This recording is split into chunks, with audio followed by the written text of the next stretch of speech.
మనం ఏం ఇన్హెరిట్ చేసాం, ఏం వారసత్వంగా వచ్చినాయి ఒకసారి చూస్తే అధ్యక్ష, గుంతలు, శిథిలమైపోయిన రోడ్లు, విచ్చలవిడిగా పెరిగిపోయిన గంజాయి వనాలు, ఇసుక దోపిడీలు, రివర్స్ టెండరింగ్లు, నిర్వీర్యం అయిపోయిన పంచాయతీలు, ఆరోగ్యశ్రీకి ఇవ్వని డబ్బులు, రామతీర్థం రాముల వారి విగ్రహం నరికివేతలు, 219 ఆలయాలు అపవిత్రం చేయడాలు, మద్యం దోపిడీలు, ఎర్రమట్టి దిబ్బల దోపిడీలు, కూల్చివేతలు, వీటిని వారసత్వంగా తీసుకొచ్చాం అధ్యక్ష. ఆ వారసత్వం మనల్ని నిజంగా దేశం కోసం, ప్రజల కోసం కాంట్రిబ్యూట్ చేసిన వ్యక్తికి అది గుర్తించడం అనేది మనస్ఫూర్తిగా ముఖ్యమంత్రి గారికి నా ధన్యవాదాలు తెలియజేసుకున్నాను అధ్యక్ష. అలాగే సభలో ఎంతమందికి తెలుసో తెలియదు కానీ పొట్టి శ్రీరాములు గారి నిజమైన బలిదానానికి డిసెంబర్లో ఆయన బలిదానం ఉంటుంది. ఆయన చనిపోయారు మన కోసం. ఈరోజు దాన్ని రాష్ట్ర ప్రభుత్వం అధికార దినంగా దాన్ని జరుపుకోవాలని చెప్పి ముఖ్యమంత్రి గారు మా దృష్టికి తీసుకొచ్చారు. దానికి కూడా వారికి సంపూర్ణ కృతజ్ఞతలు తెలియజేస్తాను.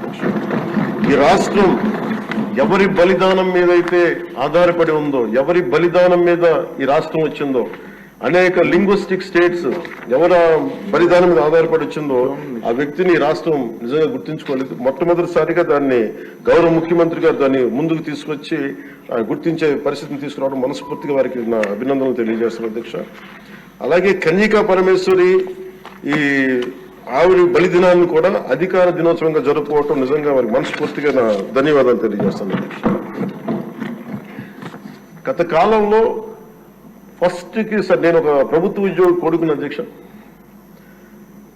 మాకు ఏదైనా సరే నెల మొదటి రోజున ఉద్యోగాలు మనకి జీతాలు వస్తాయనేది మాకు చిన్నప్పటి నుంచి అలవాటు. అలాంటిది గత ప్రభుత్వ కాలంలో ఏనాడు 1వ తారీఖున జీతాలు పడలేదు, 1వ తారీఖున ఏవి పడలేదు. అలాంటిది 1వ తారీఖున ప్రభుత్వ ఉద్యోగులందరికీ టెన్షన్గా ఆ జీతాలు పడటం మనస్ఫూర్తిగా ముఖ్యమంత్రి గారికి అభినందనలు తెలియజేస్తాను.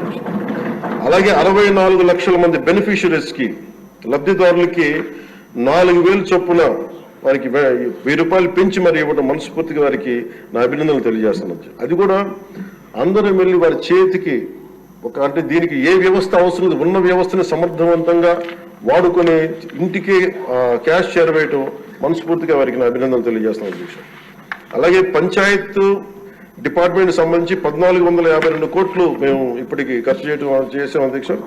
అలాగే ఇండిపెండెన్స్ డే సెలబ్రేషన్స్ కూడా చాలా ఘనంగా జరుపుకున్నాం, డబ్బులు పెంచి అనేక సందర్భాల్లో తెలియజేశాను. 13,326 గ్రామ పంచాయతీలకి జాతీయ ఉపాధి హామీ పథకం కింద పల్లి పండుగ ద్వారా 4,500 కోట్లు నిధులు విడుదల చేశాం అధ్యక్ష.